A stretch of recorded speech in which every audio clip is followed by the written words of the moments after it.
first timer, kapag nai-introduce ang negosyo na to, ang lagi nilang sinasabi, ay hindi ko linya yan. Ay hindi ko yan field. Ay parang hindi para sa akin yan. Ay parang hindi siya safe because hindi ka sure kung 70,000 talaga every month. Dito na lang ako sa quincenas katapusan. Dito ako, safe. Magkano? 18,000, 20,000 per month. 10,000 dito, 10,000 dito. Pero dito, sumusuka ka ng dugo, hindi pa tataas sahod mo. Ang dami pang chumichismis sa'yo. Umangat lang to ng 1,000. Ha? Tandaan mo, yung 18,000 mo, nagsimula ka, umangat nag-19,000. Yung mata ng mga nakapaligid sa'yo, para ka nang sinusumpa. Ang anong sip-sip yan, no? Grabe ka sip-sip yan, no? 18,000 lang dati yan, 19,000 na ngayon. Tapos sabi pa ng katrabaho mo, uy, may gagawin tayo. Ikaw lahat gumawa niyan, ikaw may interest eh. Di ba, galit na galit sa'yo?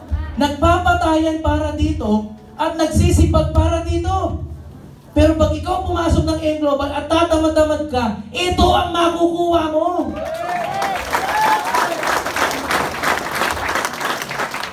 Sasabihin nila, ay ayoko niyan, dito na lang ako.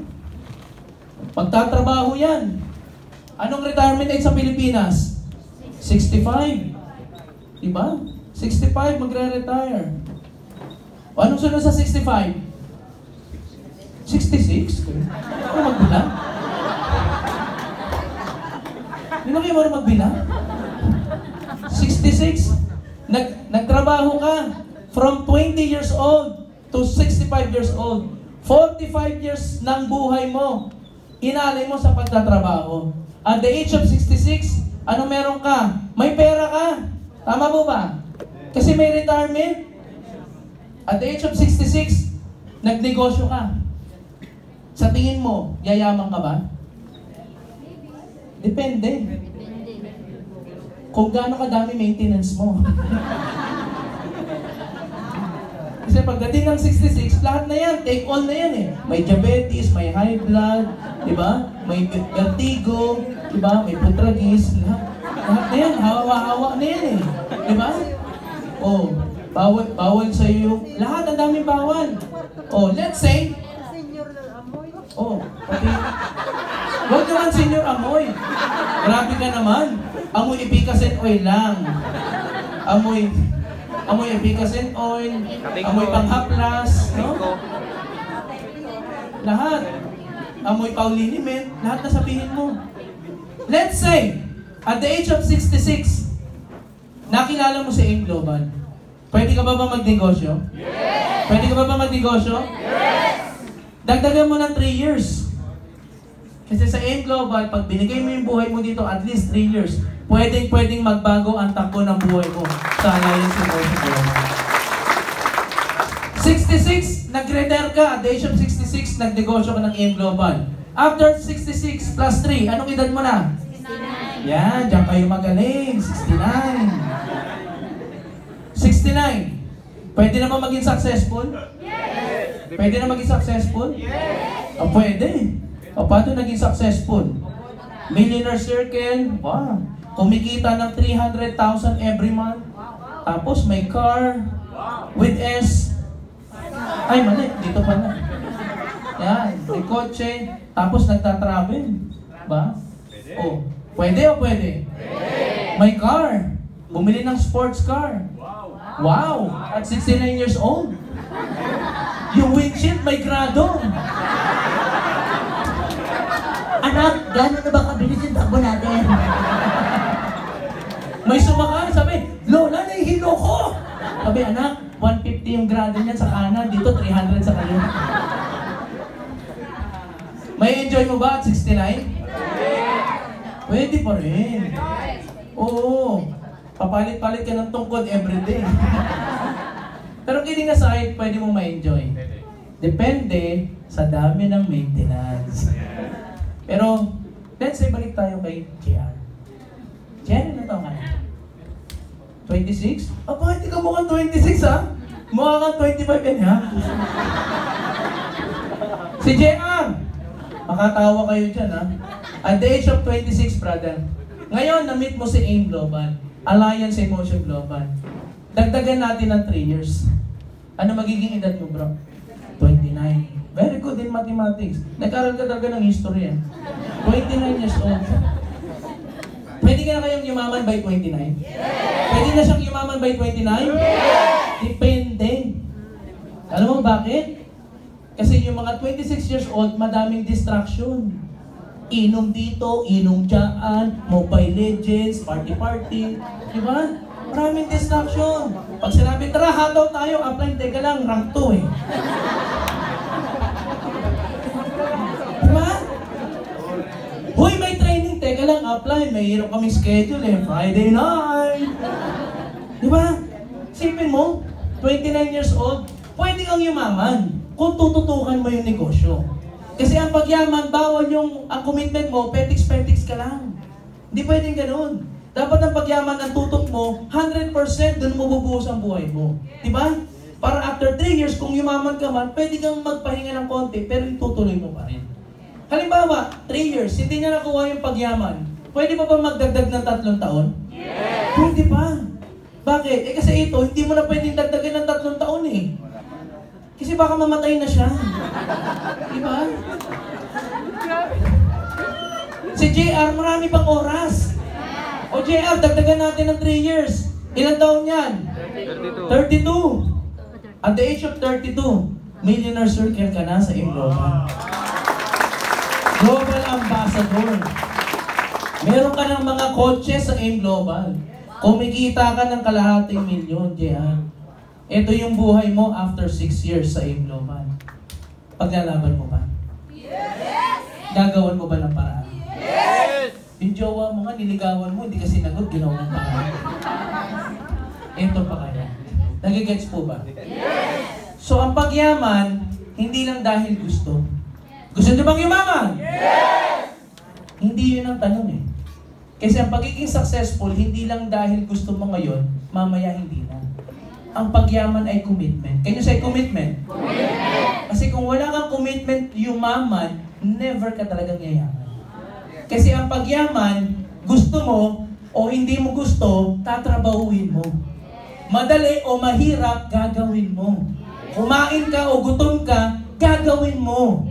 Mayroong prospect o wala, gagawin mo. Nireject ka, tinawanan ka, inindyan ka, itutuloy mo. Yan yung commitment sa pagyaman. Diba?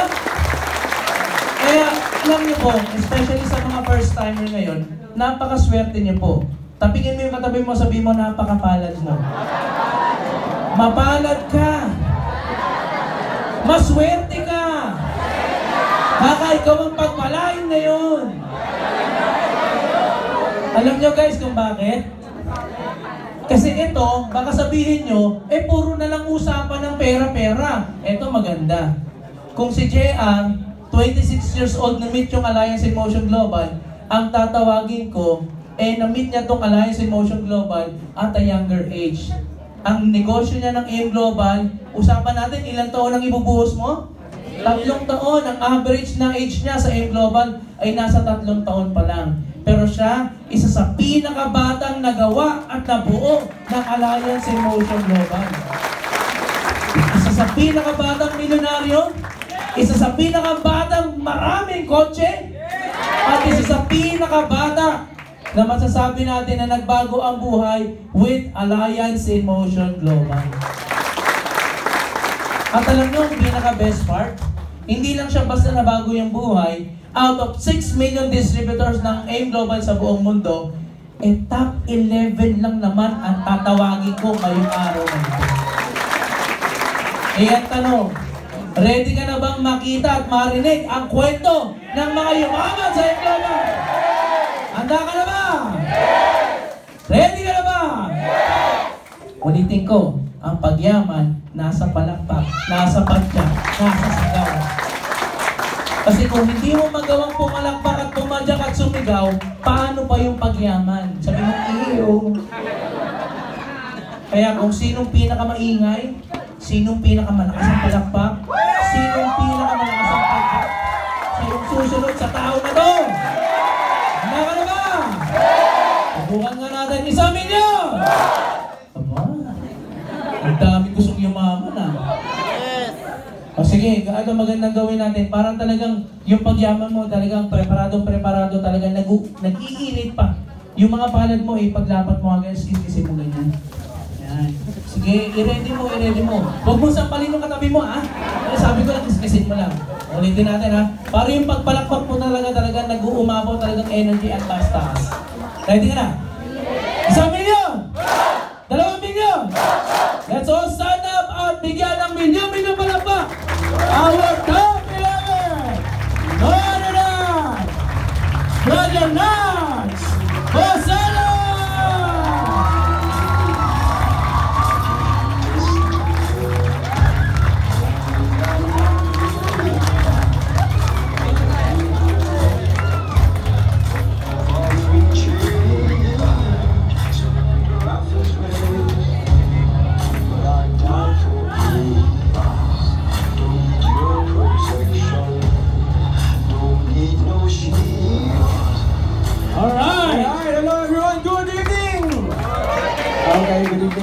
Okay. By the way, palakpakan naman natin si Sir Perry sa napakagandang presentation. Hello po sa inyong lahat. Okay, thank you sa pagpunta po dito sa ating office ngayong gabi at excited akong sabihin sa inyo yung mga gusto ko pong i-share sa inyo. Okay lang po ba? Kaya pa po ba? Kaya pa? Yeah! Okay, magtutok po ako around mga 20 minutes, 15 minutes lang po ako dito sa stage. So, gusto ko hanggat maaari, nakuha ko na yung attention ng lahat, okay? So, bago ako magsimula, okay, meron muna akong gustong sabihin po sa inyong lahat, no? Nag-start ako sa business na to at the age of 18. Right now, I am 26 years old. Okay, ngayon, may mga ngayon po, umpisa pa lang, humihingi na agad ako ng paumanhin sa lahat. Alam niyo po dito sa negosyong ginagawa natin, very important na nangi-inspire kami, na pinapakita namin ang iyo pwede mangyari sa iyo pag sineryoso mo to, pag ginalingan mo sa negosyo natin. Kaya sana, wag niyo, may mga ipapakita kaming pictures, may mga ikikwento kaming results, sana wag niyo pong tignan yun sa point of view na niyayabangan mo namin kayo. Pinapakita namin yun sa iyo para ipakita sa iyo ano yung nag-aantay sa iyo dito pag ginawa mo yung ginagawa namin. Alright? Okay. So, para mas mabilis ako, gusto ko again, mas makuha yung attention mo, pa-fast forward ko yung nangyari sa akin. Alam niyo po, dito sa Easy, isa po ako sa binabansagan nila na fastest millionaire.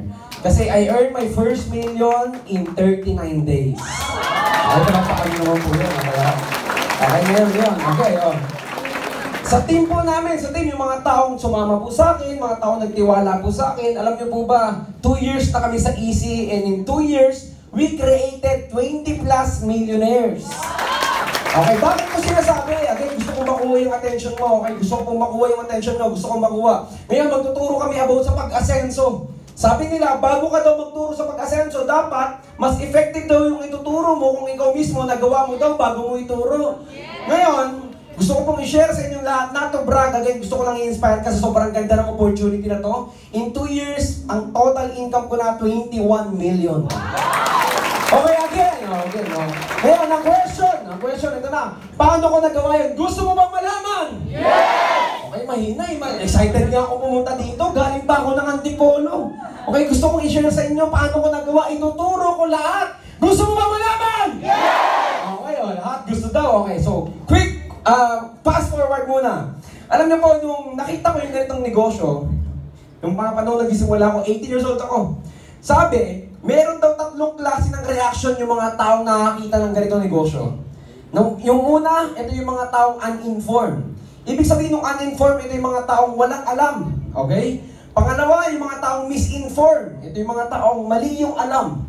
Pangatlo, ito yung mga taong sumali na, mga taong informed. Alam mo, nung unang nakita ko yung ganitong negosyo, hindi ako magsisinungaling. Ang una kong thinking, scam. Ang una kong thinking, pyramiding yan. Hindi yan totoo. Di ba, hindi totoo yung mga ganyan, pyramid yan. Basta pag ganyan, kaliwa, kanan, triangle, pyramid yan. Scam. So, ang akala ko sa ganito, isa ako sa mga taong misinformed. Ibig sabihin ng misinformed, mali yung alam. Pero alam mo, after kong umaten, okay, makinig po kayo sa akin ha, lahat po nang sasabihin ko dito, wag okay lang na kahit hindi ka maniwala. Do your own research, pwede ka mag-research. Alam mo ako, nung nakita ko to, sinerch ko, totoo bang maganda yan? Alam mo ito yung mga nakita ko, sinerch ko sa internet. Totoo ba yung networking, network marketing? Alam mo, bigla ko itong nakita. Okay, tingnan nyo ha. Oh, by the way, ito po ako nung nagsisimula ko. Yan yung itsura ko. Okay, gusto ko muna sabihin sa lahat, mabilisan lang yung background ko. Magulang ko nagtitinda ng gulay. Vegetable vendor. Hindi ako napagtapos ng pag-aaral. Undergraduate, walang experience sa kanya ng trabaho, kahit anong negosyo. Yung network marketing lang, ito lang yung ginawa ko. Kaya naging ganito yung life ko. Okay, tingnan nyo. Pagka-search ko po sa internet, ito nakita ko, tingnan mo, napakaganda. Okay, yung about sa doubt ko ng scam or what, sinagot na. Paano ba man lamang legal? Eh, dapat approve daw ng Senate. O nakalagay daw sa Google, no? Sabi, Consumer Act of the Philippines. Okay? Approve daw ng Senado na yung network marketing is a legal and accepted way of business strategy in the Philippines. Palakpakan mo, hindi sobrang legal. Okay, ito, hindi po easy o OVI lang na company yung nagsabi. Hindi po kami lang yung nagsabi. Yung Senado mismo, yung gumagawa ng batas. Meaning legal pala talaga. Okay, next. Anong next na lumabas sa research ko? Nakita ko na bakit may mga bilyonaryo, mga sobrang kilalang tao, pinopromote yung networking. Akala ko ba pangit? Akala ko ba scam? Nakita ko, si Donald Trump, former president ng US, anong sabi niya? Tinanong siya, kung maghihirap ka, anong gagawin mo para yumaman ka ulit? Anong sagot niya? Ang gagawin ko agad, I will make millions in the network marketing industry. Isipin mo, kung pangit to, bakit pinopromote ng mga naging bilyonaryo? Even si Bill Gates, ayun sabi niyo, if I will be given a chance to start all over again, ang pipiliin niya, networking. Ibig sabihin, yung ginagawa natin, even yung mga taong successful, naniniwala dito. Palakpakan mo naman yung negosyo na ginagawa natin. Next, mabilisan lang. Alam mo ba, pagka-research ko, nakita ko rin, doon ko na-figure out, even pala yung mga paaralan, na mga big names sa paaralan, pinag-aaralan yung ganitong business. Tingnan mo, pinag-aaralan sa AMA, pinag-aaralan ito sa Ateneo, the John Gokong Way School of Management, Ateneo de Manila. Nakalagay, network marketing, subject sa kanila. Sa Lasal, course sa kanila, direct selling and network marketing. Bakit even yung mga magagandang paaralan, pinag-aaralan yung ginagawa natin? Kasi nakikita nila kung gaano kadami yung mga taong nagbabago yung buhay dahil dito. Speaking of millions, speaking of mga taong nagbabagong buhay, totoo ba yung sinabi ko kanina? Ito po, in-screenshot ko yung account ko. Nung sumali ako, ayan, zero. Zero left, zero right. Walang kahit ano. Okay? After 39 days, I earned my first million in our company. Ayan po. May cheque, nakapalitan sa bangko, na-convert ng cash. Hindi lang ako, even yung partner ko, yung girlfriend ko, dalawa kami. Kumita rin siya ng 1 million in 67 days. Yan, nagtalk po kami sa Wawa Arena. Okay? Pero ito, meron muna akong tanong bago ko ipakita yung mga result ko. Okay. Ito yung question, sana lahat sumagot. Ang question, magiging milyonaryo ka ba kapag masipag ka? Yes! Okay, galing, dami pong sumagot. Okay, ulit. Ulit, sana po pati yung mga nasa likod sumagot ha. Magiging milyonaryo ka ba pag masipag ka? Yes! Okay, sorry to say this, pero gusto ko pong sabihin sa inyo yung totoong sagot. Ang sagot po is no. Bakit no? Okay, bakit no? Makinig po kayo. Hindi ko to, ginagamit ko sila para gamitin example, hindi para i-mock sila. Okay? Listen up. Yung taong nagtitinda po ng ice cream, masipag yun. Everyday, gigising, magpe-prepare. Kung kailan mainit, dun siya magtitinda kasi dun siya pinakamalakas bumenta. Masipag! Ang question, naging milyonaryo ba siya? Hindi. Okay? Titinda ng tao, masipag! Naging milyonaryo ba? Hindi. Huwag na tayo lumayo, even mga nagtatrabaho. Tayo, masipag tayo, bilang Pilipino, isipin mo. Yung pag-commute pa lang, papunta sa trabaho, pa-uwi, sobrang hirap na. Everything natin ginagawa, masipag tayo. Pero ba't hindi tayo nagiging milyonaryo? Ibig sabihin pala, hindi totoo yung sipag dyan, gayayaman ka, hindi pala totoo yun. Anong dapat meron? Para maging milyonaryo, ang kailangan tamang vehicle, tamang sasakyan, papunta dun sa pupuntahan mo. Example, gusto mong pumunta ng Baguio. Yung sinakyan mo papuntang Bulacan, kahit matalino ka, kahit magaling ka, hindi ka makakarating doon. Parang negosyo natin. Ever wonder, alam niyo po ba sa Easy? Napakadaming naging milyonaryo na iba't iba yung background. Meron kagaya ko, undergraduate, meron estudyante, meron OFW. Iba't ibang background. Ever wonder, bakit kahit iba-iba kami ng background, karamihan sa amin, nagiging milyonaryo, hindi dahil sa skills ng tao. Kaya nagiging milyonaryo yung mga tao dito, hindi dahil magaling sila, kundi maganda yung vehicle na sinakyan nila. Kahit hindi ka magaling, kahit hindi ka magaling, kahit hindi ka matalino, dito sa negosyo natin, pag ginawa mo yung easy, pwede kang maging milyonaryo. Okay, classic example. Yung gamit kong mikropono ngayon, makinig po kayo, okay. Pag nagsalita ako dito, maririnig nyo sa speaker. Bakit? Ang tawag dito, sound system. Kahit anong itsura ng tao, kahit bata, matanda, kahit anong edukasyon, kahit anong natapos sa buhay, pag nagsalita dito, maririnig nyo yung boses dyan. Anong tawag doon? Sound system. So kahit ano ka, kahit anong background mo, kahit saan ka naggaling, pag kinopya mo, pag ginawa mo yung sistema dito sa easy, pag ginamit mo, yung resulta ng mga naging milyonaryo, yun din yung nag-aantay sa'yo dito. Bakit? O bakit? Kasi nga, may system. Kokopyahin mo lang. Okay, ito po, tingnan nyo. Research ko rin nakalagay. Sabi speaking of millionaires, lahat naman ng tao gusto maging milyonaryo. Ito. Para maging milyonaryo ka daw, ito yung mga career. Okay, maganda po ito Ito yung mga career na pagka pinili mo, magiging milyonaryo ka. Anong unang option? Alagay, sa buong mundo. Okay, galing tong data na to sa buong mundo raw. 74% ng mga taong milyonaryo sa buong mundo, entrepreneur or negosyante. 12% yung mga investor, yung mga nilalagay nila yung pera nila sa negosyo. 8% yung mga atleta, yung mga NBA player. 4% mga artista. Sa buong mundo to guys 0% employees. So kung gusto mo maging milyonaryo, ano dapat gawin? Maging entrepreneur. Palakpakan mo nandito ka sa pagiging entrepreneur. Okay, last na question ko bago ko magpakita ng result. Sabi, bakit ba yung mayaman lalong yumayaman? At yung mahirap, lalong naghihirap? Classic answer. Ang sagot po dito, bakit yung mayaman, tama yung advice na naririnig. Bakit yung mahirap, lalong umihirap, mali yung advice na naririnig natin.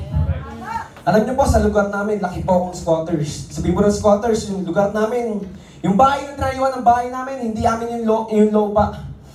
Ngayon, ano yung lagi kong naririnig na advice dun? Sabi sa akin ng mga tito ko, okay? Hindi importante yung pera. Bakit? Yung pera, hindi mo madadala sa langit yan. Lagi ko naririnig. Sabi pa ng ibang nakakakwento ko, mga tita ko, dito ako nabuhay! Dito na ako! Hindi na nangangarap.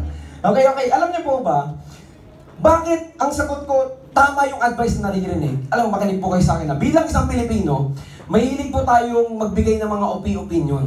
Example. May laban si Pacquiao. Automatic lahat ng Pilipino, boxing analyst. NBA Finals na, lahat ng Pilipino, magaling na sa basketball, nagre-referee na. Kasi example, yung nangyayari kay Carlos Yulo. Yung nanalo ng gold, okay? Tingnan mo hindi na pinag-usapan yung ginto, ano pinag-usapan na? Yung issue nila, pamilya nila. Lahat ng Pilipino, may mga kanya-kanyang opinion doon. So bilang sa Pilipino, mahilig pala tayo magbigay ng mga opinion natin. Okay, ngayon, ganito.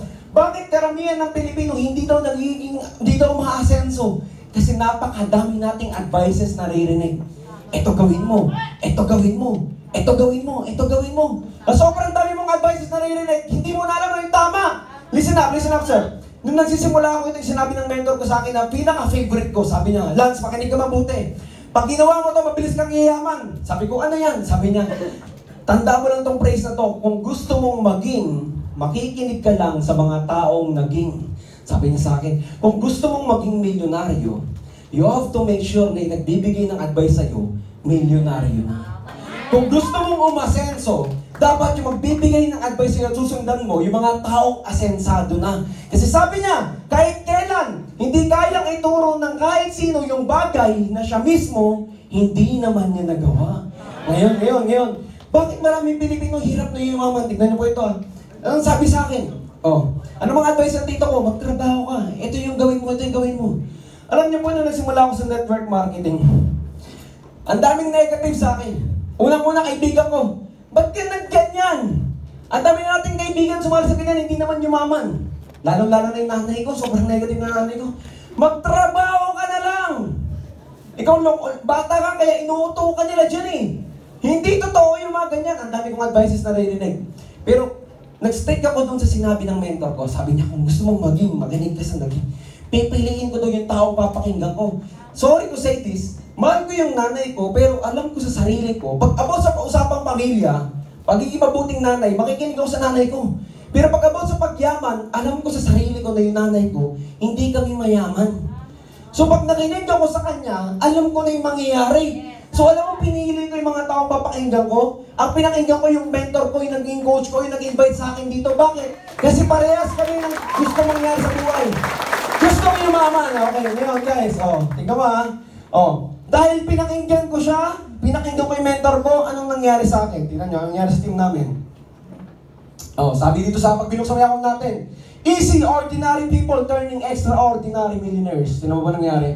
In 20 plus, we created, in 2 years, we created 20 plus millionaires. Question, bakit sila naging milyonaryo? Okay, bakit sila naging milyonaryo? Kasi yung nagbibigay ng advice sa kanila, naging milyonaryo. Pinalitan ko, okay, ulit. Tingnan nyo, bakit yung mahirap, lalong mahirap? Maganda po pakinggan to. Lahat ng tao gusto maging milyonaryo. Ang nakakalungkot na part, hindi lahat ng tao may kakilala or nabigyan ng chance na mabigyan ng advice ng mga taong asensado na. Kaya nahihirapan umasenso, hindi alam kung ano yung tamang direksyon, hindi alam ano yung tamang gagawin. So pag sumama ka sa amin dito, pag sumama ka sa kumpanya na to, ang dami naging milyonaryo na. Marami kang mga millionaires advice na maririnig para ikaw na yung next na magiging milyonaryo rin. Alright. Guys, ito nyo to, very powerful picture. Ito kami nung nagsisimula kami. Okay? Kumakain kami lagi sa Tapsilog. Yan yung mga kasama ko mangarap. Okay, after namin piliin yung taong papakinggan namin, yung mga buhay namin yun. May kanyang sports car na, no? Okay, ito na po kami ngayon. Okay, by the way, ito yung isang leader ko na to, yung kotse po niya, napapakita to sa GMA. Nire-rent ng mga artista sa palabas. Yung background ng lalangin to, alam niyo po ang background niya? Dating tambay. Isipin mo, tambay, paano magiging milyonaryo yan? Tambay, paano magkakaroon ng coaching ganyan yan? Kasi tama yung taong pinakinggan niya. Kahit matalino ka, kahit tamang tao ka, kung mali yung taong papakinggan mo, mali yung mapupuntahan mo. Pero kahit maling tao ka, kahit hindi ka magaling, kahit wala ka pang kahit anong na-achieve sa labas, pag nakinig ka sa tamang tao, magiging tama din yung buhay mo. Alright, ito po, isa. Namit naman namin to, si Rosemary, naka-coaching ngayon bumili ito ng brand yung bahay niya. Nakabahay na, alam mo ang background niya? Sales demo. Okay, sales demo, high school graduate. Paano magkakaroon ng ganyan yan?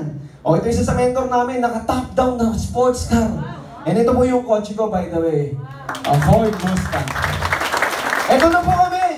Okay, mga batang nangarap, mga batang nagsimula dito, mga duwag lang dati, mga takot lang sumubok sa ganito. Buti na lang, nilaksan namin yung loob namin kasi yung pala yung nag-aantay. Imagine, no? Dati, ang anong pag-mag-usap kami, anong option natin?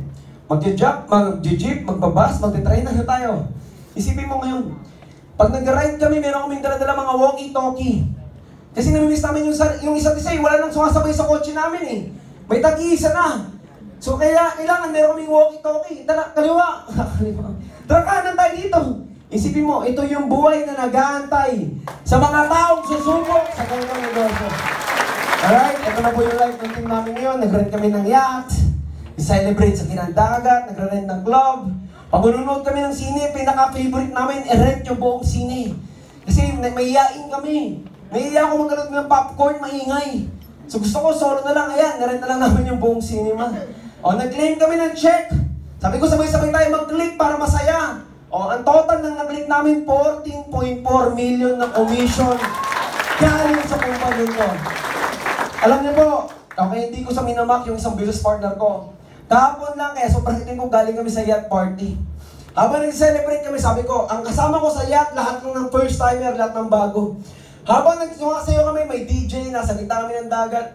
May isa doon sumisigaw siya, yes. Pagkatingin ko sa kanya, nagulat ako, sabi ko, wala kang ngipin. Ano po siya bungi?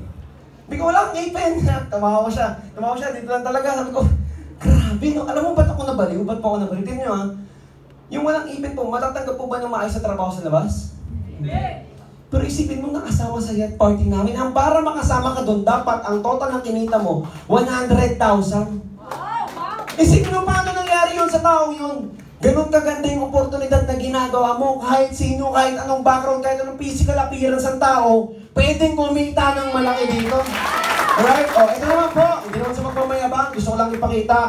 Totoo bang naging milyonaryo ka? Totoo bang kumikita ka? Ito po, minsan mga kinikita natin 1 million.